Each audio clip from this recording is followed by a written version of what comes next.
we're going to do our best to try to keep on time with the schedule.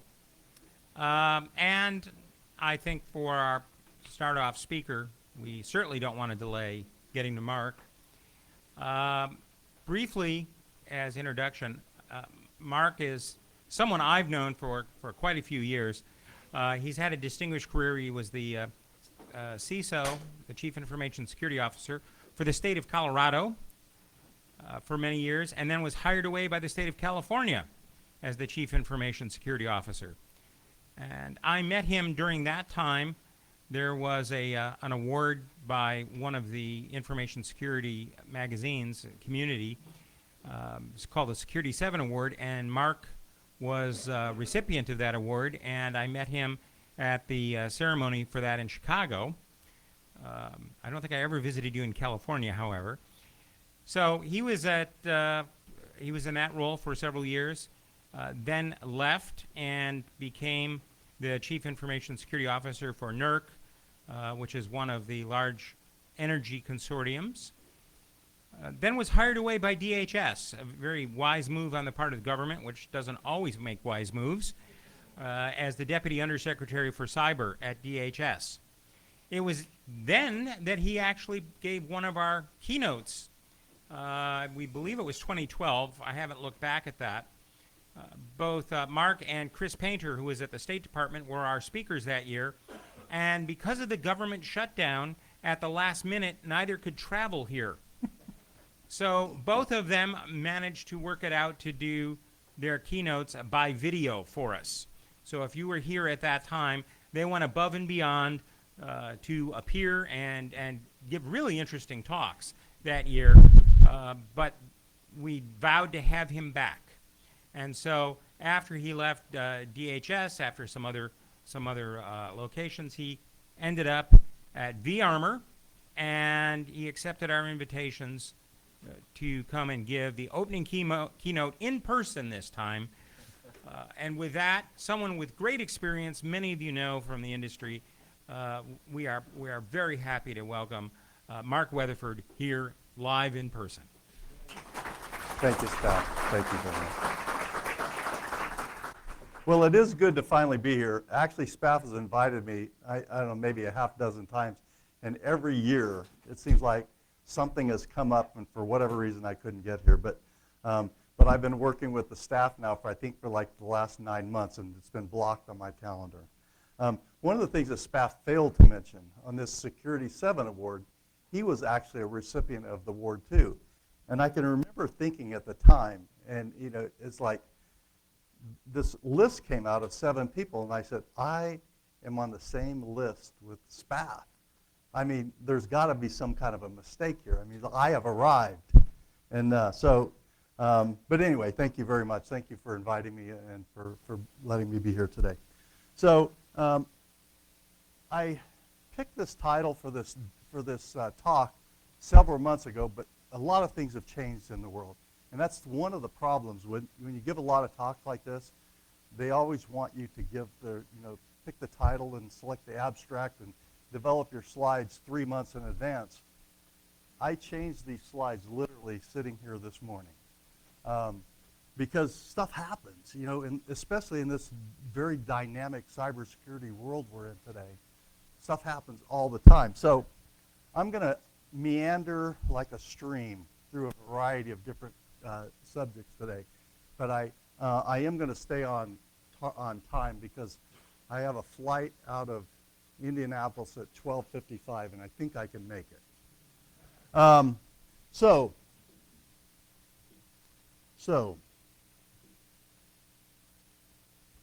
let me see if I can figure this out. There we go. So every year, and I know a number of people in the room, you get called by magazines and newspapers and different people say, what are your predictions for 2018, for the next year? And I just was looking through a bunch of these, as I do every year, and seeing what are the predictions for 2018. And these things kind of bubbled up to the top out of the thousands of different things that various people predicted: cloud, blockchain, quantum computing, Internet of Things, artificial intelligence, and ML. And executive leadership and board of directors responsibilities seem to have bubbled up and been the most important things. And so I'm going to talk about a couple of these today. And I'm going to touch on all of them indirectly. So probably a decade ago, we talked about the 3 V's of data: volume, velocity, and variety. And I think we would all agree that today we're seeing a trend that the data, far from the technical pieces of volume, variety, and velocity, the value of data is what's driving a lot of activity in the cybersecurity business, both on the bad guys side, but certainly on the vendor community side. We're developing products now that address how to protect the value of the data. And I want to touch on this because this is, and I don't want to get into the religious war of Facebook and what Google are doing. But, you know, somebody said this a while back, and I think it bears repeating. And that's, if you use a digital product but you aren't paying anything for it, you are the product. So Facebook, Gmail, Google, any of the social media sites that you don't pay anything for, it costs them to run those businesses. So they have to recoup some kind of revenue some way. And they're doing that by selling our data. And way back when, in 2007, when I signed up for Facebook, on that user agreement that I signed, it said that I acknowledged that they were going to do that, just like all of us. So I think I won't say it's disingenuous that people complain about what some of these sites are doing, because I certainly think that, you know, that Facebook, and they have a responsibility probably greater than what they've done. But we also have a responsibility that when we participate in some of these sites to know exactly what it is we're doing. So that's my public service announcement. So we've said this for a number of years, that technology is just outpacing our ability to secure the technology. And when we talk about things like IPv6, which, by the way, I was working on IPv6 back in the mid-90s, and I really never thought it would get off the ground, but now, you know, IoT couldn't exist without IPv6. Virtualization back in 1998 when VMware started, and we thought, wow, this is kind of cool technology. And now today you can't even imagine running a data center with all physical hardware. Cloud, containers, AI, ML, microsegmentation, blockchain. 5G, by the way, have great hopes for 5G that it's going to change the world again. So all of these things, I think, are the reason why security is such a challenge for us. Because as this new technology is coming out, we still aren't building technology or building security into the technology. We are coming in after the fact because the market is driving the technology, but market very, very rarely drives security. A friend of mine told me a long, long time ago that companies buy compliance, they don't buy security. And I think that's still true to a great degree today. So Elon Musk has kind of been on the edges of the AI conversation. He's actually not a proponent of AI, but I think he knows, he can see where it's coming. By the way, if you're not paying attention to what Elon Musk is doing, you need to be paying attention, because this is a smart dude. But on the entirely opposite end of the spectrum, when you have a guy like Vladimir Putin that's talking about AI, again, I think this is an indication that it's something that we need to be paying attention to. These guys are on the opposite ends of the technology spectrum, but they're both talking about the same thing, and honestly, for the same reasons here. So one of my jobs at DHS was not just protecting the civilian federal government, but working with each of the 16 critical infrastructures. Actually, there were 18, consolidated a couple of them 2 years ago, and now there's 16. But if you look at these large segments of society, and you see how technology can be impacting them. It is profound. There is nothing up here, and I'll talk about this in IoT in a little bit. There's nothing up here that is not being profoundly impacted by technology. And many of these industries are not what you would call real technology industries. So the technology is coming along without, in many cases, the industry being prepared for the technology, if that makes any sense at all. And something I do know a lot about now is legislation. Technology is driving an incredible amount of legislation at the federal level and at the state level. I haven't even counted up the state level bills that are associated with security or privacy, but it's a big, big number. But as of yesterday, 223 bills, amendments, and resolutions that either directly address cybersecurity or indirectly address cybersecurity in some part of the bill. Now, this is, it can be a good thing, but legislators are not real technical for the most part. In fact, very few of them understand technology, which is why some of us actually spend a lot of time trying to educate legislators, because I worry about the unintended consequences that happen when legislators write some of these bills that really can impact not just businesses, but society as a whole. So it's all of our responsibility to make sure our legislators are educated, and we have to be proactively helping them. And I always recommend to my colleagues, know who your legislators are, send them a note and say, hey, I know a little bit about this stuff. I'm willing to come and talk to you whenever you have a time to chat. So the other thing it's doing, and it's good for all of us in this room, I assume everyone in here is a cybersecurity professional, it has created a lot of opportunities. I have more opportunities to speak to boards of directors and CEOs today than my calendar will allow me to do. And not because I'm smart, by the way, just because they're not smart. And they're grasping at straws. They need help. They need people to help them understand what it is that they need to be thinking about. I get a lot of requests from boards wanting me to come and validate to them what their CIO and their CISO are telling them. And I always get, it's an uncomfortable situation to be in because I feel like I'm vetting their staff for them.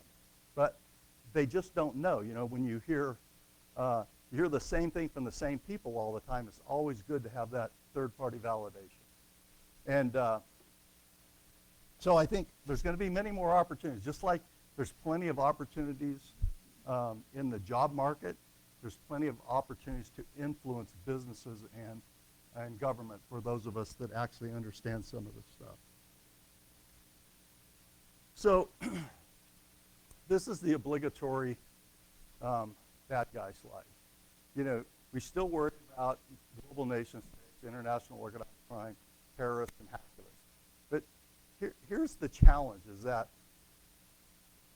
probably up to a decade ago, maybe 20 years ago, but certainly 20 years ago, maybe a decade ago, the business of dealing with foreign governments and foreign militaries and foreign adversaries was the domain of the Department of Defense, the intelligence community. But today, every business, it doesn't matter if you're a Fortune 500 or what I call the unfortunate 5,000, you still have to, you have to deal with all of these different bad guys. And the resources that it require is where the problems come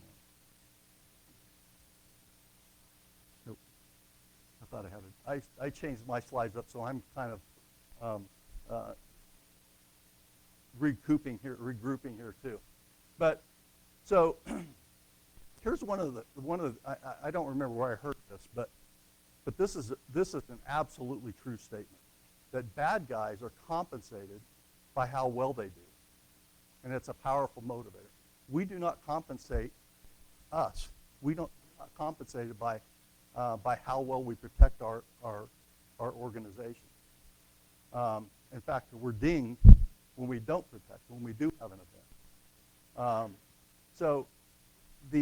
And I think we could go a long way as good guys.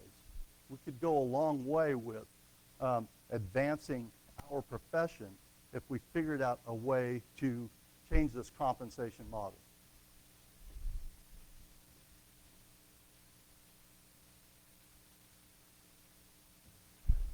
So I still think we approach how to respond to cybersecurity in traditional conflict, the traditional conflict arena, but they simply do not work. General Mike Hayden said, I have to get this quote right. He said, God made the air, land, sea, space domains. Man made the cyber domain, and God did a better job. And I think when we start thinking of conflict, we have this man-made domain that we are really still figuring out how we need to protect it, because escalation is not linear. And this is one of the things that I worry about when we start talking about offensive cybersecurity. You know, you can go from 0 to 90 in the click of a mouse, and you can't pull that back. So when escalation was kind of a linear path, and we had discussions, we had ambassadors doing, working with foreign governments and having conversations about how to respond to these different things. That was kind of a linear progression. We don't have that in cyber. And I really worry that we're going to go from calm to war with the click of a mouse. Deterrence assumes some sense of rationality on the part of the adversary. And we know today that that's not, in fact, true. We have a lot of adversaries that are very irrational. And quite frankly, they would kick the daylights out of civilization given the chance to do it. Cyber domain is an independent landscape where geography is both irrelevant and it's an advantage to the adversary. It's difficult to differentiate. We've said this for a long time. A bad guy with a laptop and Wi-Fi access can look just exactly like a nation state. And we still have trouble with the attribution part of that. And then finally, a noisy attacker doesn't matter if no one's listening. We have to be getting better about instrumenting and receiving and looking at the telemetry to understand what bad guys are doing. So, as Spath mentioned, I spent a bit of time in the electricity industry, which is it could not be more different than the IT industry. In the control system space, availability is everything. In the IT space, integrity and confidentiality are everything. But a lot of organizations are still organized by these silos: physical security, IT security, OT security. But unfortunately, attackers don't think that way. And probably many of you know people and companies, but if I can get into one part of an organization, I am almost 100% guaranteed that I can find my way into the physical security arena or the OT arena. We still talk about this mythical air gap between these different environments, and it is mythology. It does not exist today.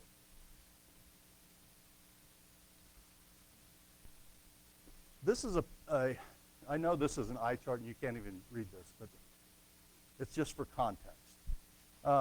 Momentum Partners are a firm out in Silicon Valley. They put this together. There are 18 different domains on here, and there's 400 different companies on here. This is the challenge that security professionals, that CISOs, are presented with today. If I want to go out and I want to buy an identity and access management solution, I probably have 100 different companies that I have to review and look at their technology and do proof of concepts, and nobody has time to do that. This is a huge, huge problem for the security community. There's simply too much snake oil out there, because most of these companies are simply doing what somebody else is doing and calling it something different. I put this up because this is the challenge that a CISO and a security organization with us face every single day. There's too much noise out there in the space. And Jeremiah Grossman said this a while back. We were talking about this earlier this morning. 20 years ago, we were kind of defensive in our as a security professional. We were defensive in our protecting our organization, making sure our systems were patched. We're making sure our antivirus was up to date. We're making sure that we're doing all those kinds of things. But this has really changed today. I mean, we're still doing all of that stuff.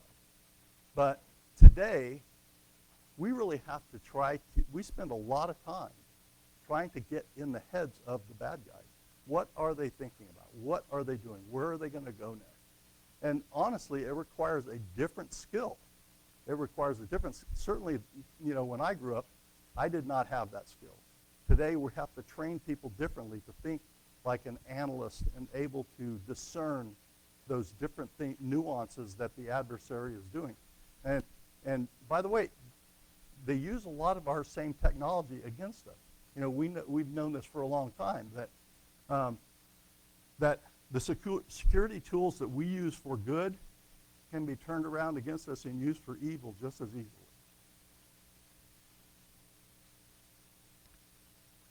Some of you guys know Rob Joyce. He was the chief of the Tactical Action Office at NSA for several years. And these guys are the real deal. I mean, TAO, they're the ones that are really doing the super cool, spoofy cybersecurity stuff. Rob is now the cybersecurity advisor to the president. And the good thing about Rob is, I mean, this is a guy who's actually done this stuff. So when he talks, it's not just theoretical.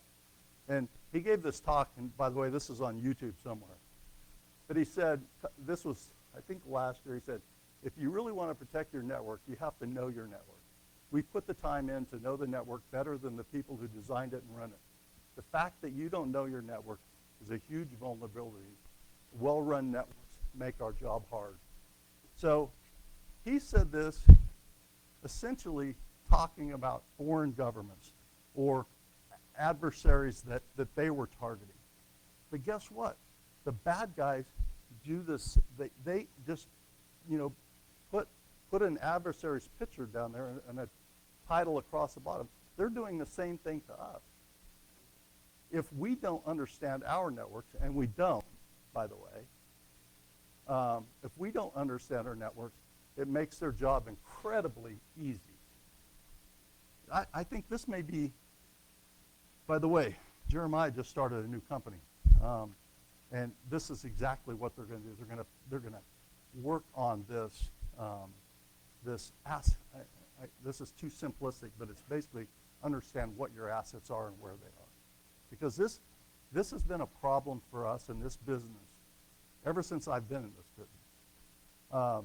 Understanding what, in fact, we're trying to protect every day, and it's only gotten much harder as technologies as we have virtualized our environments and we have workloads moving around all over the place.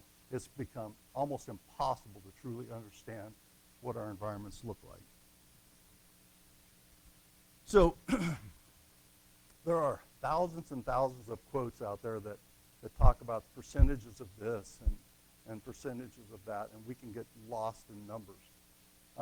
But this caught my eye only because doubling the detection speed of response, it doesn't matter how big of an environment, but doubling anything is to me is attention grabbing. If I can double my ability to do anything, that's worth an investment in my time and money probably. And so I think we've gotten to a place, a technical place, where there are certain pieces of technology that are allowing us to make these huge leaps in our ability to respond. And one of them is the cloud. You remember when we first started talking about the cloud, we thought, what's really different about the cloud than what kind of we've already been doing? Well, maybe 5 years ago, but today the cloud is truly a different beast. And companies like AWS and Microsoft and Google are spending a tremendous amount of money to transform the cloud. I had a friend that called me the other day and said, Microsoft just called me and offered to buy all my data centers from me and then operate them. Like, there's got to be money in it for them to make an offer like that. But so Joe Weinman wrote this book, Cloudonomics, a couple of years ago, probably 5 years ago, 6 years ago. But he said this, I don't know, this just one thing that just caught my eye. One thing, I had to go look up who was Schumpeter. And so Joseph Schumpeter was an economist. And he created this concept, he called it creative destruction. It was really about the economy. But this quote, I thought, to me, it just kind of resonated, because what creative destruction says is, in the course of economies changing and growing and shrinking, it's really a messy process. But the cloud is that creative destruction, that really messy process. We're in that, going through that growth of shrinking and expanding and understanding what works and what doesn't work, both from a technology perspective, but from a societal perspective as well. Anyway, I just thought that Schumpeterian creative destruction is an interesting concept. But here's the really beauty of the cloud, is that it is an equalizer. Now, if you're a 5-person startup or a 5,000-person Fortune 500, you have access to the same technology. I can go to Salesforce now, and I can buy all of everything I need to run my business. I can use Dropbox, I can use Salesforce, I can use all of these different things that are out there in the cloud that now that make it available to me to be very, very efficient, to be as efficient as a small company as a large company. And I mentioned this earlier, the Fortune 100 and the unfortunate 10,000. See, the Fortune 100, they have all the resources, they have had all of the resources to do the things that the unfortunate 10,000 haven't had to do. In fact, we hear about the Fortune 100 all the time, every day.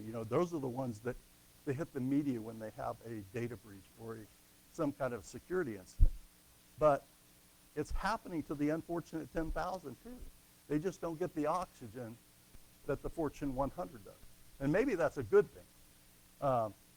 It's a good thing for them, but it's not necessarily a good thing, because people, and we were talking about this earlier, people just still don't, people that are not in the business, we live this,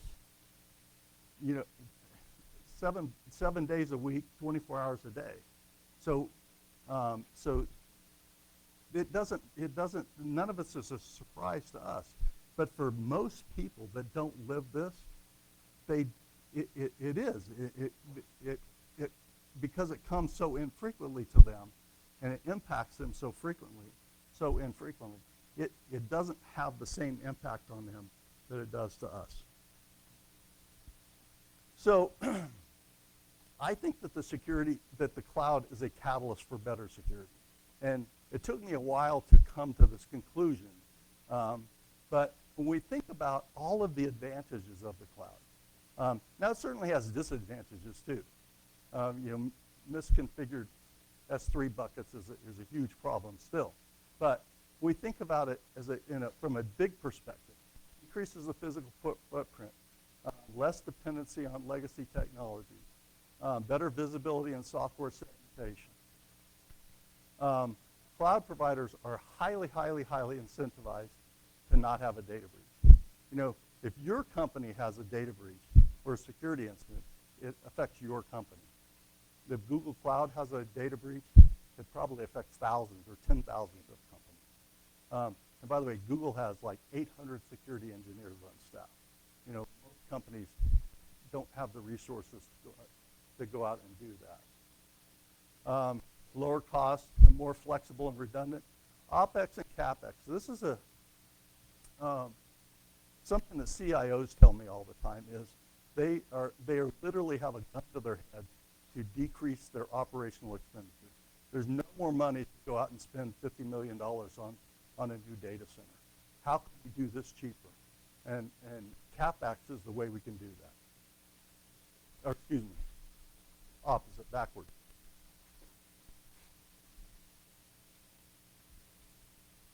Some of you saw this. Wendy Nather said this a couple of weeks ago, and Ed Amoroso quoted about it. That we've had this challenge to talk about what is the perimeter today. Where is the perimeter today? The perimeter doesn't exist in any form that we used to think of. We used to know that at the edge of at our boundary, we had a perimeter. That doesn't exist any longer. And Wendy, and I'm going to use it from now on. The perimeter is any place you make an access control decision. And certainly in a virtualized world where you have still have physical appliances in most data centers. Most companies I talk to, and I'm in a cloud company, most companies I talk to say, those servers right there, those are not going anywhere. You know, we're not moving off that physical hardware. But you have physical, private cloud, public cloud, multi-cloud, and with workloads moving back and forth amongst this, understanding where that perimeter is pretty damn important these days. It's a lot more important, in fact, than it used to be. So this is one of the conversations I have with companies all the time, especially smaller, unsophisticated companies. They think, well, I'm just going to move everything to AWS and let AWS take care of it. But I can tell you, when you read the terms and conditions of an AWS contract, they are very specific that this is a shared responsibility. You still have responsibility for your stuff. We have responsibility for our stuff. The cloud providers are responsible for protecting the compute, for the infrastructure, ensuring the platform is available, providing basic tools. But end users are still responsible for their own stuff. And to put this in context, if a company has a rogue employee that's doing something bad, that is not AWS's responsibility. If a company is constantly being phished or constantly absorbing viruses, that is not AWS's responsibility. So understanding this is really, really important for companies that are making this leap and putting everything out into the cloud.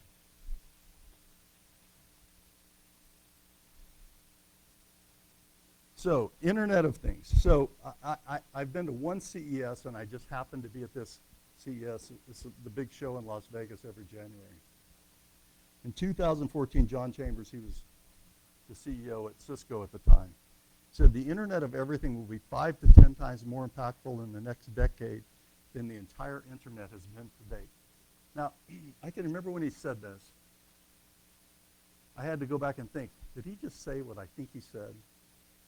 Because if you think about this, and maybe for an old guy like me that's been around since the beginning of the Internet almost, well, maybe not, but a long time.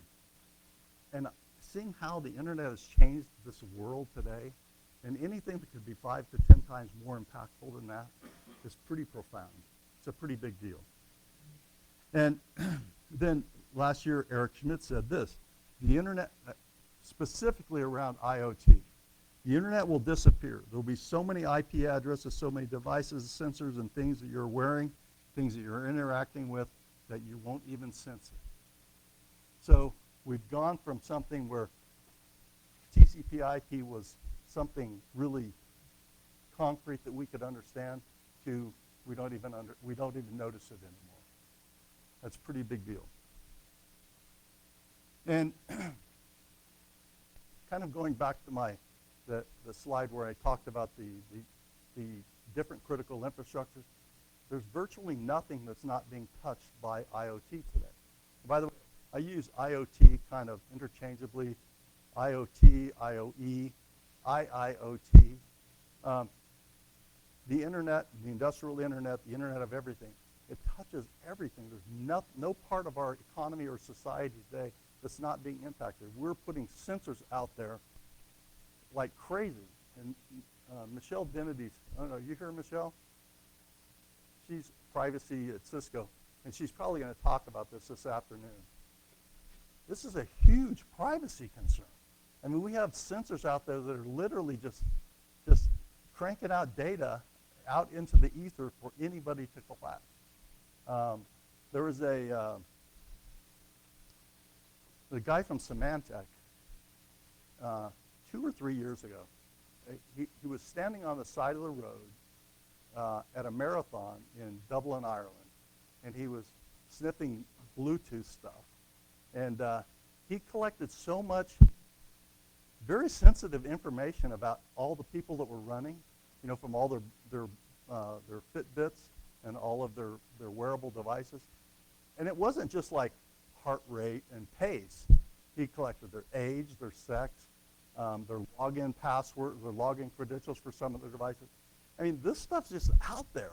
The privacy implications of IoT are something that I don't think we have quite come to grips with yet. But by the way, that other slide I had on what the legislature is doing, they are going to legislate this. And we need to help them with that. So, good old John McAfee. John's a little bit out there on the edge. Okay, he's way out there on the edge. But he's still a really smart guy. And we need to pay attention to it. You know, he said this quote, and I think a lot of people kind of don't give him credibility anymore just because some of the wacky stuff that he's done. But this dude is still pretty smart, and he's trying to be relevant. If he could stay relevant for a period of time without, you know, doing something stupid. But any logical structure that humans can conceive will be susceptible to hacking, and the more complex the structure, the more certain it is that it can be hacked. Guess what? IoT is very, very complex. When you start stringing all this stuff together, it's very, very complex. And then Wolfgang said this, he just tweeted this over the weekend. Some of you probably saw it.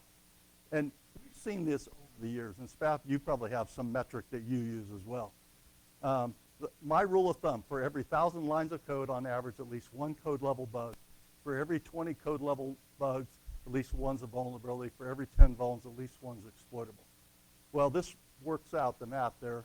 For every 20 or 200,000 lines of code, there's one exploitable vulnerability. Well, when you have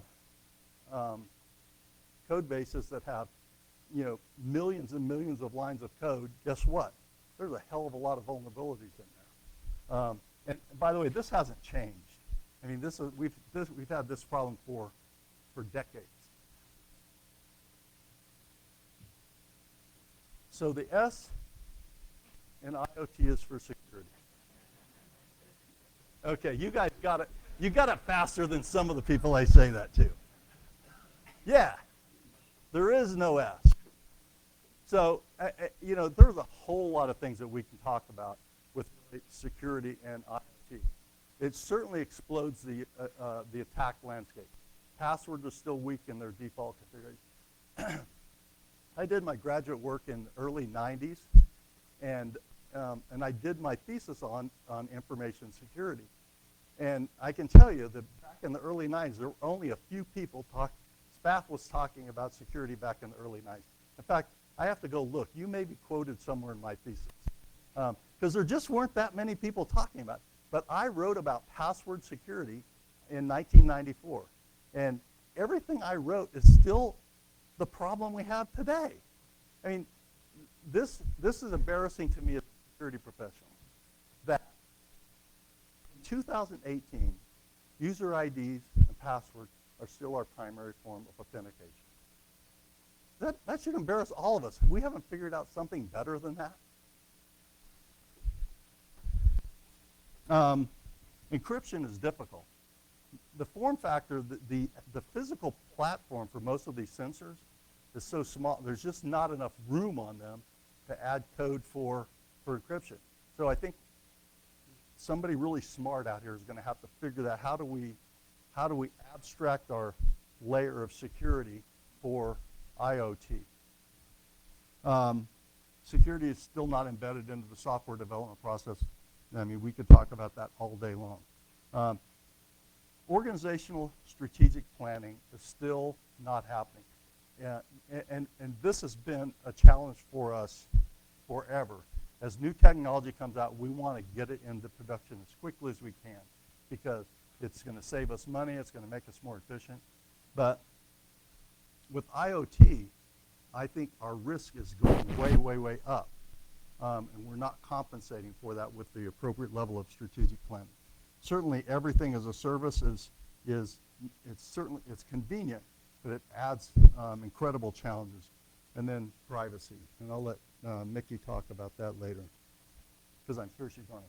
So, you're probably going to talk. I'm not going to talk about. There've been a number of really, really big events over the last couple of years, and these are just 5 of them. Certainly, the Mirai botnet was a huge deal for us. The 1.2 terabytes a botnet was bigger, way bigger than anything we'd ever seen before. But when you think about it, with the billions of IoT devices out there today, unsecured IoT devices, it's not inconceivable that number could be 10 times that.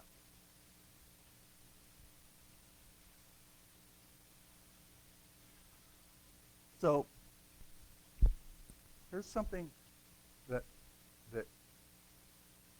so Mirai was bad.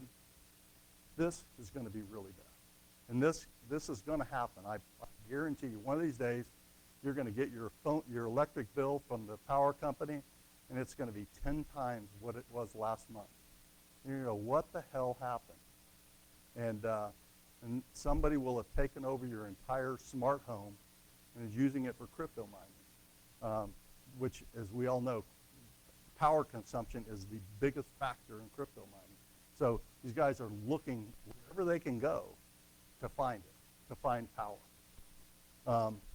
And again, worrying about putting smart technology in the hands of consumers that really don't understand it worries me a lot. So people ask me this all the time. Like we all get this question, what keeps you up at night? What worries you the most? Well, it's not the zombies from The Walking Dead. It's billions and billions of IoT zombies. And how do we go back and retroactively patch these devices once they're out there? We're not. You can't. It's impossible. It won't ever happen. And just like with Meltdown Inspector, we're going to have to get through this life cycle replacement in order to, I think, fix these things. That's why we need to be building the technology, building the security into the technology. And the decisions need to be made today. So I'm an optimist. And I think if you're in this business and you're not an optimist, you are not going to last.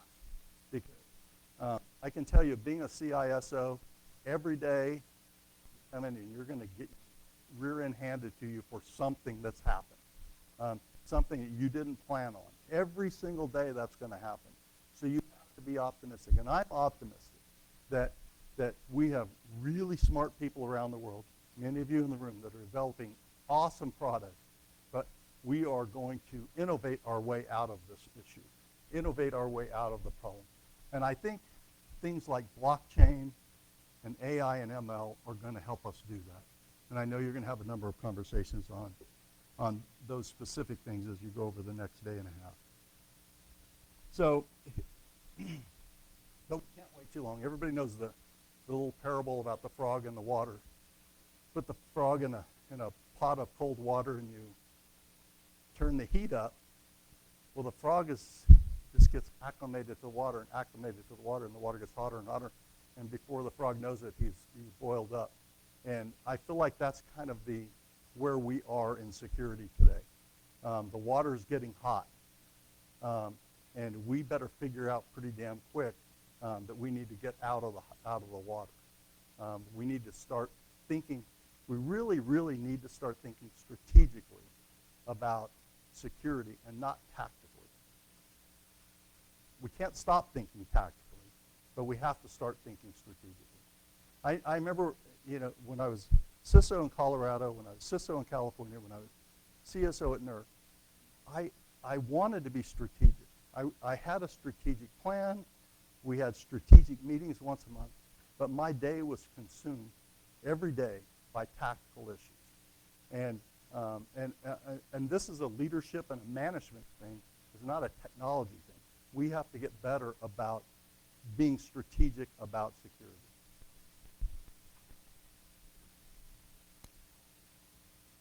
And I will end with Dan Geer's quote. You have not picked a career, you have picked a crusade. But it's a worthy crusade. And be an optimist. So that is it. I think I have a couple minutes if we have any questions. And thank you very much.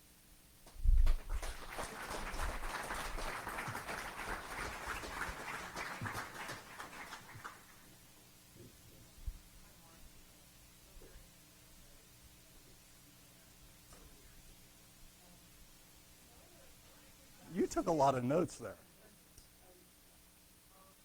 I wanted to push back a smidge on one element of what you said and get your view on it. At one point, you had a bullet on your slide that geography is irrelevant. And of course, I realize that you were making that as a simplistic statement.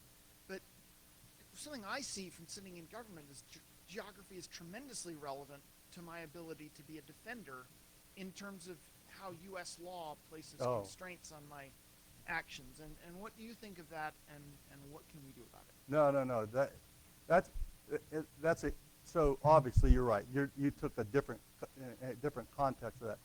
Geography is very relevant, and I can tell you, so DOJ just indicted 9 Iranians for hacking. Do you think these guys are staying up awake at night worrying about being indicted by the United States? No. So geography is very, very relevant from that perspective.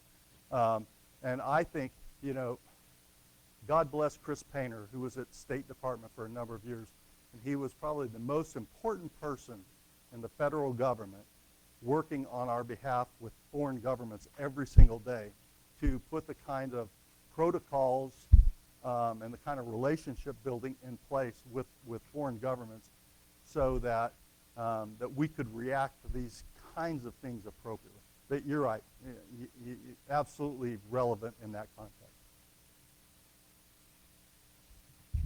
I'm Sanjay Narayan from Vancouver Labs. I think you mentioned that complexity is the real culprit here for security, and so I'd like to your views on how we address that. I think the challenge is that, security, abstractly is about some fairly fundamental properties of encryption and access, confidentiality and access control and integrity and all that. But I think the real challenge is how do we know what the requirements are for these things for my enterprise, right? Like even you mentioned the access is about where a perimeter is wherever there is an access decision to be made. But how do I know what those policies should be? What if I'm given a very complex enterprise? How do I know what the access control policy should be in the first place, even in a global sense? What are your views on that? It really boils down to complexity. There are lots of tools, even I guess from your company, that to help me put the access control policies in place, but what are those policies? And it's very difficult to know what those policies are if you have a highly complex organization. So how Well, can we there's- infer those policies? Can AI help, or I don't know. So I think there's 1,000 different ways to answer that. I mean, and I would certainly, I think there's no policy that's going to be uniform for all organizations. You know, every, you know, especially around access control, depending on the kind of environment you're in, the kind of product you're making, the kind of customers you have, all impact that in some form or fashion.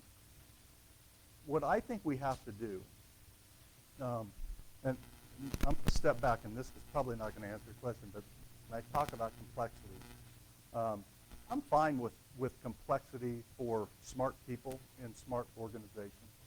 Where we have a problem is with when consumers and people who are not technically savvy have to implement complex solutions.